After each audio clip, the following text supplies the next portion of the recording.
Well, then, thank you very much, Dr. for joining me in this discussion and weighing in your opinion.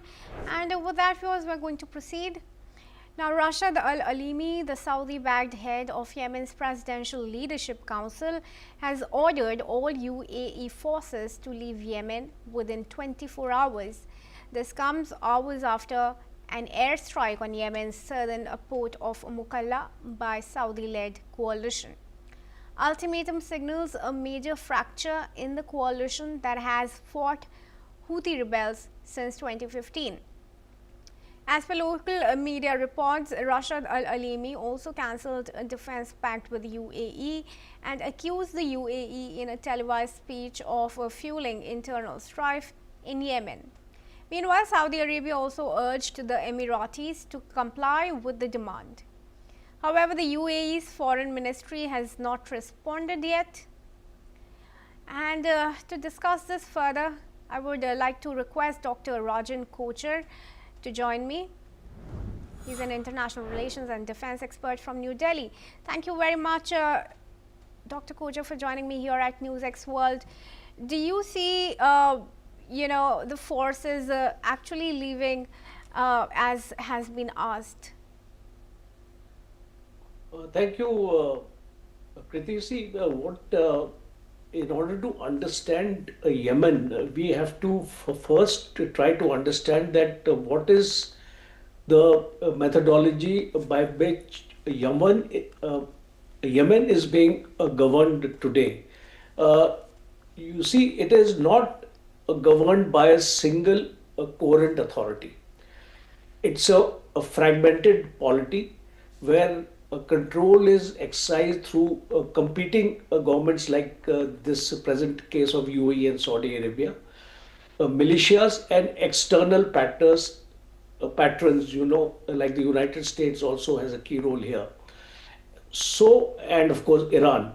So, these are the fragmented structures. So, when you have this kind of a situation in a country, you are bound to have various fissures with regards to the governance, and we are actually seeing this presidential leadership council, which was created in April 2022, and it was basically on the principle of a collective presidency representing anti-Houthi factors.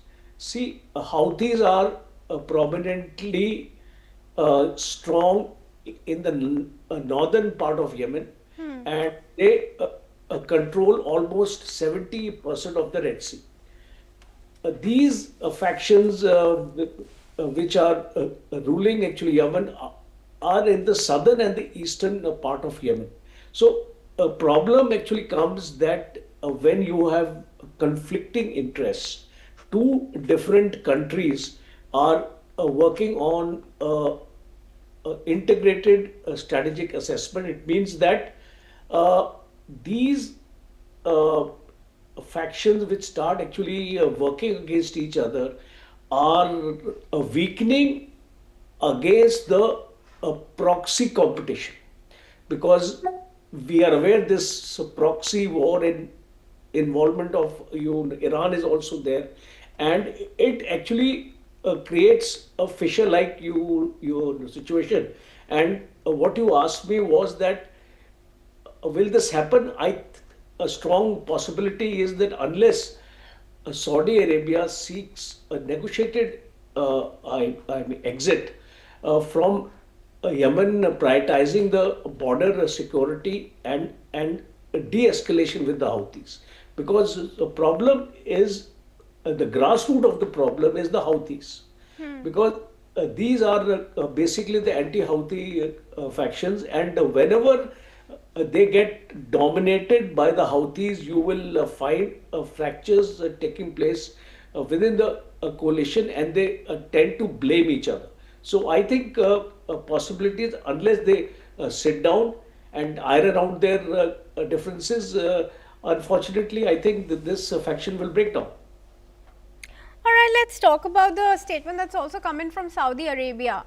It is saying that national security is a red line as UAE forces have been asked to leave Yemen. How do you assess that?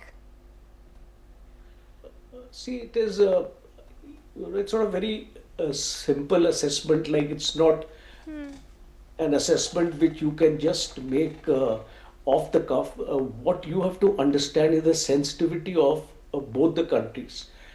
UAE is wanting to prioritize control over the strategic ports, the maritime choke points like the Aden, Mukalla, and Soktra.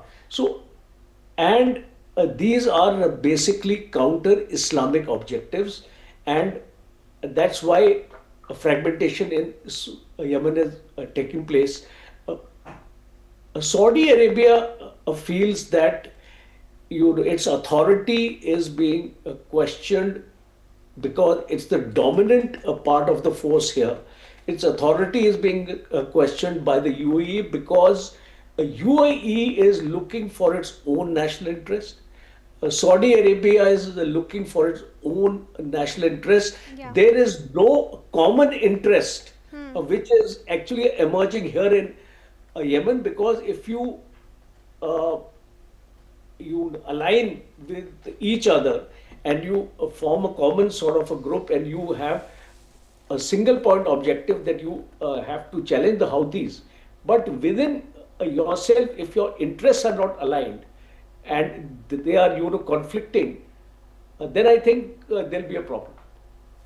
All right. We'll watch out how those developments proceed. But thank you for your opinion, Dr. Kochar, and I request you to stay on as well. Moving ahead, viewers, Malaysian Prime Minister Anwar Ibrahim